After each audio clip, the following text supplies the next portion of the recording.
Welcome back students. Today we will complete our second part of the active and passive voice. इसको हम आज complete करेंगे। First part में हमने बहुत कुछ सीखा था एक्टिव एंड पैसिव वॉइस के बारे में कि एक्टिव एंड पैसिव वॉइस में हमें कौन कौन से रूल्स फॉलो करने की ज़रूरत है, और ये भी हमने बताया था कि एक्टिव वॉइस क्या होता है और पैसिव वॉइस क्या होता है, ये भी हमने आपको बताया था। तो आज हम इसके बारे में और बताएंगे, डीपली बताएंगे कि कैसे हम सेंटेंस को बना सकते हैं, एक्टिव वॉइस से पैसिव वॉइस में कैसे हम ले जा सकते हैं, ये भी हम आपको बताएंगे। यहाँ पे हमने दिया हुआ है एक्टिव वॉइस, दो कॉलम बनाए हुए हैं, एक्टिव वॉइस का और पैसिव वॉइस का। तो सबसे पहले हम एक्टिव वॉइस ले लें। सपोज मान लीजिए हम एक कोई इंटरोगेटिव में हम लगभग जो सेंटेंस होते हैं अलग अलग फॉर्म में हम बनाकर बताएंगे आपको। इंटरोगेटिव हो गया, या फिर नेगेटिव हो गया, या फिर आपका इम्पेरेटिव हो गया, व्हाट वेयर व्हेन वाले सेंटेंस हैं वो भी हम आपको बना के बताएंगे। तो सबसे पहले हम एक यहाँ पे सेंटेंस लेंगे जो कि आपको हम एक्टिव वॉइस में बना के बताएंगे और इसको हम पैसिव वॉइस में भी आपको बनाकर बताएंगे। तो सबसे पहले हम ले लें राम ईट्स अ मैंगो।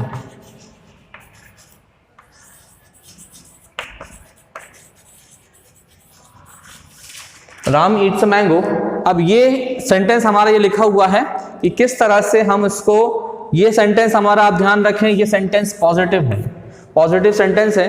तो इसको हम कन्वर्जन करेंगे नेगेटिव में, पैसिव वॉइस में हम लेके जाएंगे। तो हमारे सामने आपका जो स्ट्रक्चर है वो लिखा हुआ है, आप देख सकते हैं, subject plus is am are plus verb third form plus by plus object. तो इसको हम लिख सकते हैं वैसे ही, यहाँ पे लिख लें सब्जेक्ट, और आपको मालूम है कि पैसिव वॉइस में subject becomes object and object becomes subject. इसको आप कन्वर्ट करेंगे, ये जो है ये क्या बन जाएगा, मैंगो जो है क्या बन जाएगा, हमारा सब्जेक्ट ऑब्जेक्ट का सब्जेक्ट बन जाएगा। अब मैंगो इतना हो गया हमारा। उसके बाद में हम हेल्पिंग ऑफ ले सकते हैं यहाँ से हमने इज ले लिया, इज वर्ब का थर्ड फॉर्म लेना है हमें। ईट का जो है, ईट्स का जो, ईट को हम वर्ब का थर्ड फॉर्म अगर हम इसका देखेंगे तो ईट का हो जाता है eaten. A mango is eaten followed by, सबसे लास्ट में बाय लगेगा और ऑब्जेक्ट जो है सब्जेक्ट बन जाएगा। ईटन बाय क्या, कौन किसका नाम लिखा हुआ है यहाँ पे, Ram. A mango is eaten by Ram. ठीक है, तो ये हमारा एक्टिव वॉइस में भी था और पैसिव वॉइस में भी हमने आपको बना के बता दिया। अब यही सेंटेंस मान लीजिए हम नेगेटिव में ले लें, यही सेंटेंस हम नेगेटिव में ले लें, तो ये सेंटेंस कैसे होगा। सपोज मान लीजिए नेगेटिव में आपको मालूम है कि डू और डज लगता है, ये आप जानते हैं। नेगेटिव में नॉर्मली हम सेंटेंस बनाते हैं तो डू और डज हम यूज़ करते हैं। इससे पहले जब हमने आपको चेंजेस बताए थे, बेसिक चेंजेस बताए थे, तो हमने बता दिया था कि आई का मीम बदल जाता है, यू का यू होता है ना, हिज का हिम हो जाता है ना, और हर का शी का हर हो जाता है, इट का इट रहता है, देयर का देम हो जाता है। तो बहुत सारी चीज़ें मैंने बेसिक चीज़ तो आपको पहले बता चुका हूँ, बट यहाँ पे हम सेंटेंस कन्वर्जन देखेंगे किस तरह से हम सेंटेंस को कन्वर्ट कर सकते हैं। तो सबसे पहले हमने पॉजिटिव सेंटेंस ले लिया, उसके बाद हम नेगेटिव सेंटेंस ले लें, कोई दूसरा सेंटेंस हम ले सकते हैं। इसी सेंटेंस को हम आगे बढ़ेंगे। सपोज हमने ले लिया नेगेटिव में, Ram does not eat a mango, ये हमने ले लिया नेगेटिव में। अब यही नेगेटिव को हम क्या करेंगे, पैसिव वॉइस में नेगेटिव वाले सेंटेंस भी आ जाते हैं, आपने देखा होगा एक्टिव वॉइस में। तो नेगेटिव वाले सेंटेंस आपके सामने ही, सपोज ये मान ले, इसको हम पैसिव वॉइस में कन्वर्ट करेंगे तो क्या हो जाएगा। स्ट्रक्चर आप मैं आपको बता देता हूं स्ट्रक्चर कैसे होगा। स्ट्रक्चर में आप लिख लेंगे सब्जेक्ट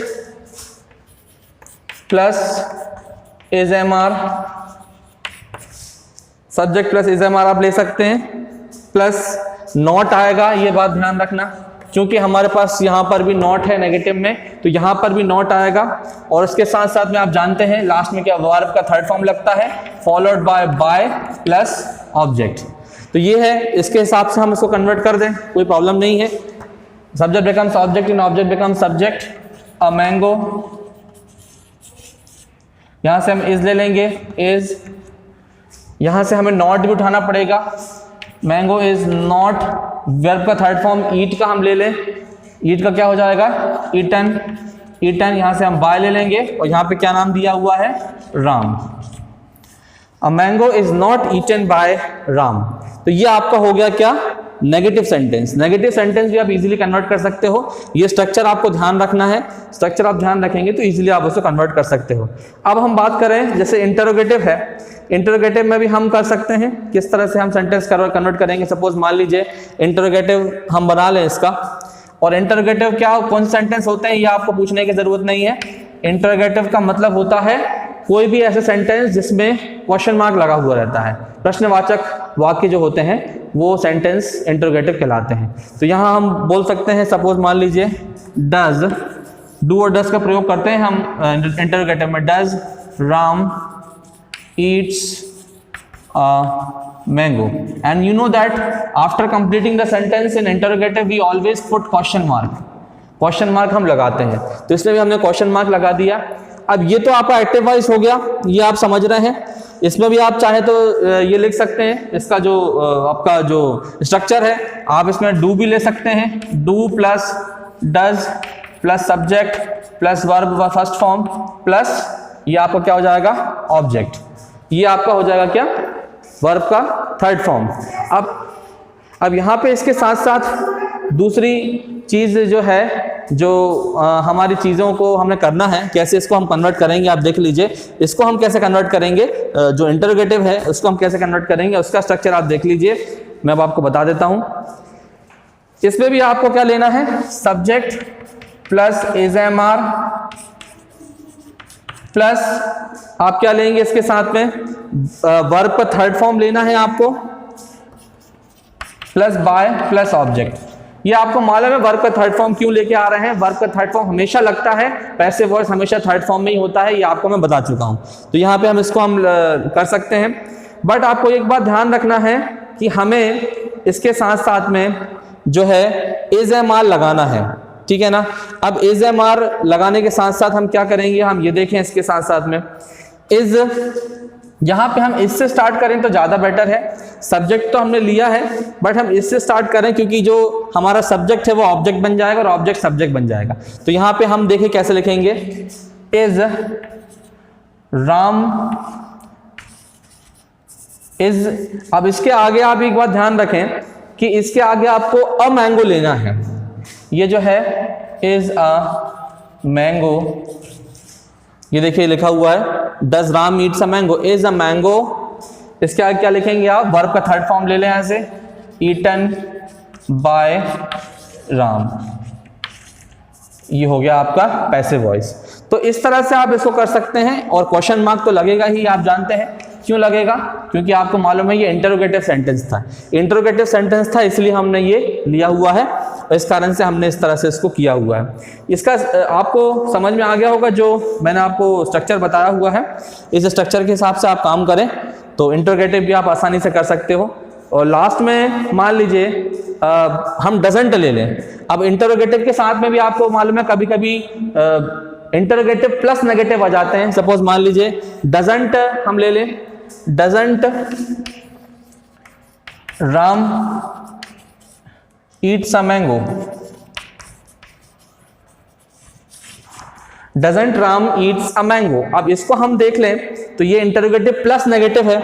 इंटरोगेटिव प्लस नेगेटिव को हम कैसे करेंगे, ये देखिए ये इंटरोगेटिव भी है प्लस नेगेटिव भी है, ये ध्यान रखना। इसको हम कैसे करेंगे, बट हमेशा ध्यान रखना डजंट की बात कर लें, जब भी डजंट आपका आता है तो हमेशा उसको हम, जैसे हमने डू और डज था तो डू और डज में हम इज लगा रहे हैं, तो हम यहाँ पे एन नॉट टी है तो हम इसके साथ में डजंट के साथ में हम डजंट को इजेंट में बदल देंगे।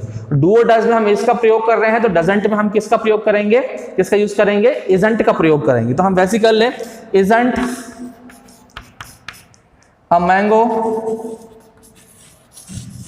वर्ब का थर्ड फॉर्म हम लेंगे साथ में, ईटन बाय राम। ये हो गया आपका interrogative plus negative. Interrogative plus negative आप कर सकते हैं, इस तरह से इसको आराम से जो है आप इसको कर सकते हैं। WH वाले भी आपको बहुत सारे आते हैं, वाई, व्हेन और वेयर वाले भी आपको आते हैं। तो इसको भी मैं आपको एक सेंटेंस बता देता हूं। सपोज मान लीजिए हम ले लें, why does Ram Yeats a mango. अब यहाँ पे why does Ram needs a mango में आपको हमेशा ध्यान रखना है कि आपको कुछ नहीं करना है, आपको डज जो है ये डज को आपको पैसिव वॉइस में इस्तेमाल नहीं करना है। पैसिव वॉइस में आपको इसकी जगह आप इज इस्तेमाल कर लें, वो ज्यादा बेटर है। तो वाई का वाई रहेगा वैसे के वैसे ही। आप देखें पैसिव कैसे बदलेगा, why is a mango eaten, verb का third form eaten by Ram, ये हो गया आपका पैसिव वॉइस।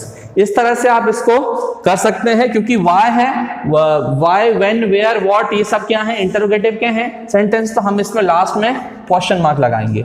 इस तरह से आप वाई के भी इस्तेमाल कर सकते हैं, इससे मैंने वाई का बताया, वेयर का भी आप कर सकते हो, व्हेन का भी आप कर सकते हो इजीली कन्वर्ट। इसमें आपको कोई ज़्यादा प्रॉब्लम नहीं जाएगी। आपको इसमें स्ट्रक्चर को ध्यान रखने की आवश्यकता है, स्ट्रक्चर आप ध्यान रखेंगे तो इजीली इसको आसानी से आप कन्वर्ट कर सकते हैं, इसमें कोई ज़्यादा प्रॉब्लम नहीं जाएगी मुझे लगता है, तो इसको आप कर सकते हैं कन्वर्ट। तो फर्स्ट पार्ट में हमने बहुत कुछ बताया था और सेकंड पार्ट में भी आपको कुछ चेंजेस बताए हैं। एक्टिव वॉइस से पैसिव वॉइस में मैंने आपको पॉजिटिव का बताया है सेंटेंस, नेगेटिव का, इंटरोगेटिव प्लस नेगेटिव का सेंटेंस बता दिया है।